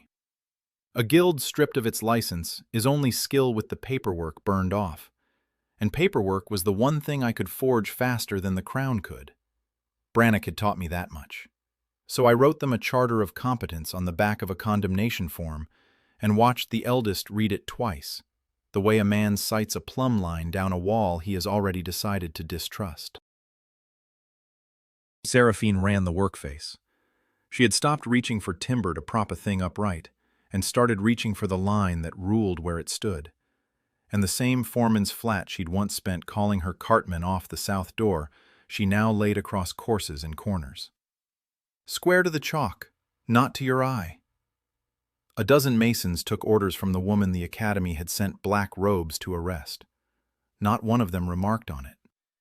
That it had gone unremarkable so fast was the only wonder worth filing. So I filed it and kept my mouth shut. We stood the first row of housing on the poor gate's marl in 4 days.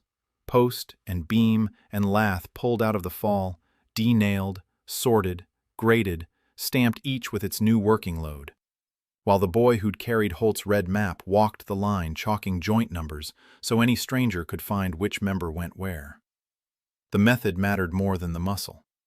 A build a newcomer can read is a faction that outlasts the hand that drew it. I made them write the work down as they raised it, course by course, in a ledger anyone might open. Knowledge hoarded dies with the man who hoards it. Knowledge keyed to a drawing breeds, and a faction is only knowledge that has learned to feed itself.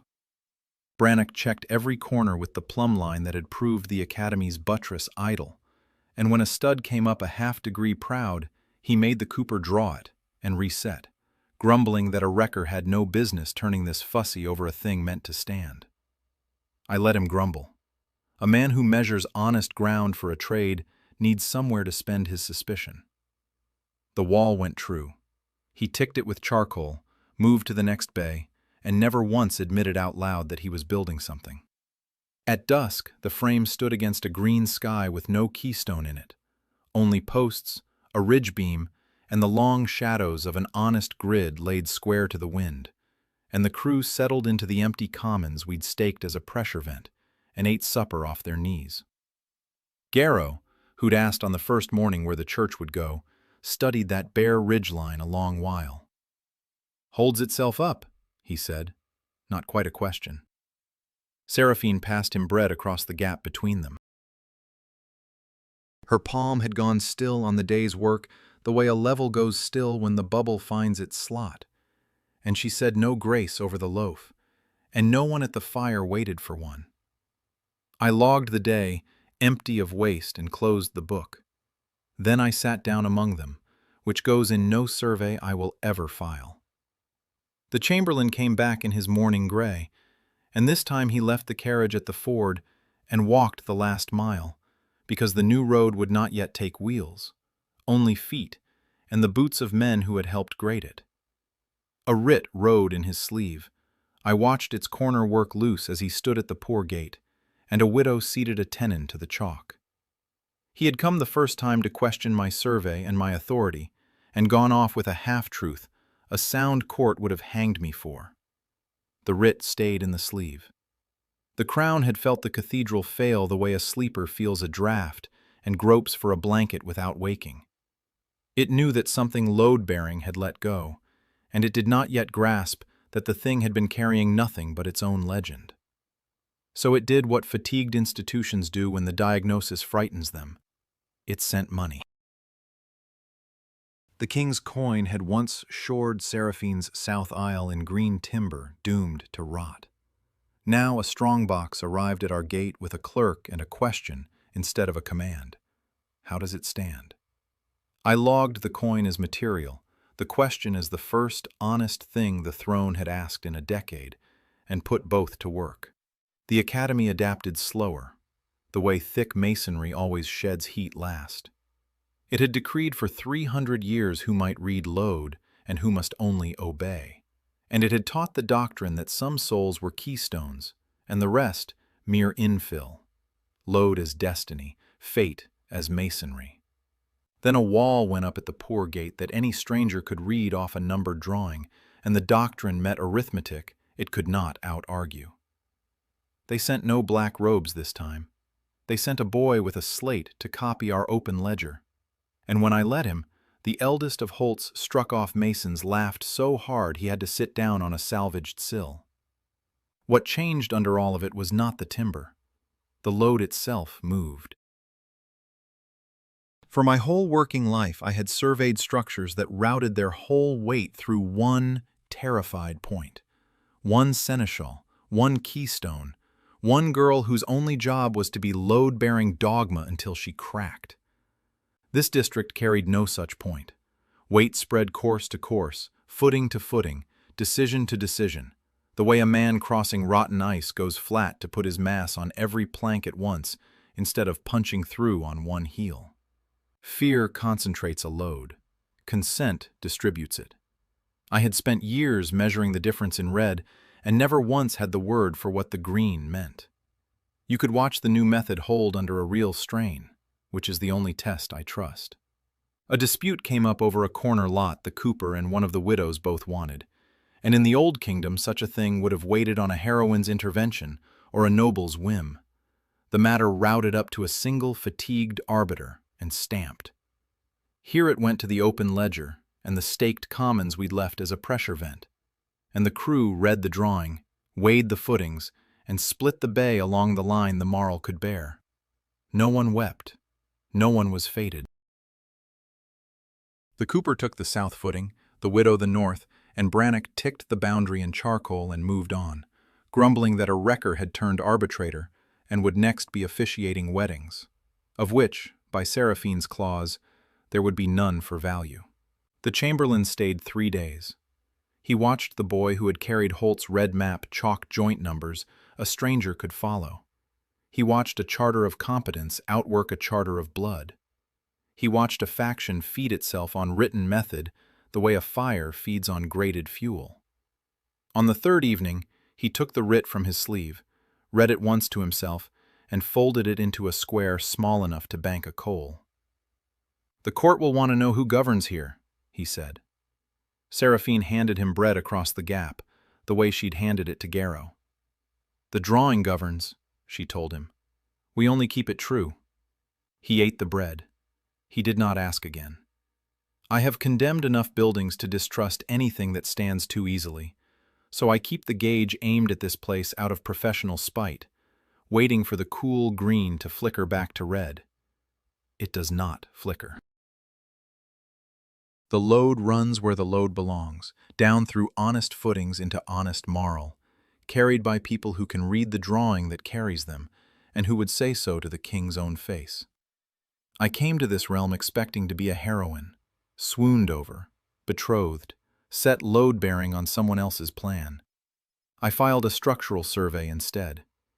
A faction is only the moment a kingdom stops needing a single soul to hold the roof, and learns, course by stubborn course, to stand on all its feet at once. A surveyor's last duty toward a sound structure is to stop surveying it, and that single reversal unsettled me worse than any falling column had. I had crossed into this realm as condemned material, flagged, fated, scheduled for a wedding I never priced, and I was now the one signing a thing off as safe. I read load. I do not read endings. The page in front of me wanted an ending anyway, its fold gone soft under my thumb, so I did what the work taught me. I walked the city at first light and counted it the way you count a hall before you release the writ. Footings, drainage, the run of the load from ridge to marl, and the faces of the people who would still be under the roof when I put my pencil down. The poor gate smelled of pine sap and wood smoke. A gray wagtail worked the gutter where the commons vent shed its rain clean of the lane. Nothing pooled. Nothing leaned. Tally it honestly, because honesty is the only instrument I brought that the gauge could not replace. 4 districts that should have drowned under the cathedral's fall were dry. The strongbox coin had gone into grated timber and a second well. The boy with the slate had copied the ledger twice and gone home to teach the copy, which is how a method outlives the man who drew it. Fire passing to grated fuel, the only immortality I respect. Brannock's charcoal line still held the corner lot. No one had come back to dispute the moral. Here is the finding I came for, the one I had stopped believing I would file. Nobody was buried. Not under stone, which is the ordinary way a building kills, and not under the heavier rubble I had been hired by my own stubbornness to clear. Dogma, fate, the load-bearing lie that one girl's spine was the realm's keystone, and her job was to crack quietly so the roof could go on pretending. That rubble had come down. It came down on a drawn line, inside a swept floor, with the gauge green the whole while. I have demolished a great deal in my life and called most of it good work. This was the first time the count under the fall read 0, and I sat on a salvaged sill and let it read 0 for a while. The structure answered to the people inside it now, which is the only test of governance I will sign. You can hear it if you stand still at the workface. Not a single terrified voice carrying the whole weight, but the ordinary clatter of many small bearings taking their share. A mason calling a numbered joint, the cooper arguing footing depth and being answered by arithmetic instead of rank. A widow reading her own boundary off the open page and finding it true. Seraphine ran the line with chalk to her elbows, and the bar leaned where a sword used to hang. She had stopped defending a building. She owned one. When a journeyman asked her, half joking, who they would obey once the wrecker finally left, she did not look up from the slate. The drawing governs. We keep it true. You can read it as well as I can, so keep it true too. The journeyman read it. That was the whole of the succession plan, and it was enough. I checked the gauge one more time out of professional spite, the way you tap a healed beam you do not trust to stay healed. It gave me a city. No red. No amber creeping at a footing. No single fatigued point with the realm's whole mass routed through it, and 94 stamped beside it in the old accusing color. The load ran where load belongs, down through honest timber into honest marl, distributed course to course, decision to decision, carried by hands that knew they were carrying it. There was nothing left for me to act on. A demolition man learns to mistrust a structure that stands too easily. I had finally met one that simply stood, and the suspicion in me found no crack to put its blade into. The overlay had ridden behind my eyes since the morning the cathedral sat down inside the line, tagging tie rods, flagging hollow keystones, shading the buttress that bore nothing, turning every swooning expectation into a number I could load test and condemn. It had been a brutal, useful tool for a brutal season. Now it had run out of failures to name. The red figures thinned to gray, the way frost goes off a beam when the sun finally clears the ridge, and the tags blinked out one footing at a time, as if each were being signed and shelved. I let it go. The work did not need the eyes anymore. The people had them now. One tag held a last moment. Seraphine, foreman, no fatigue figure beside the name. I closed the ledger. The gauge went dark, its green steady to the end, its survey complete.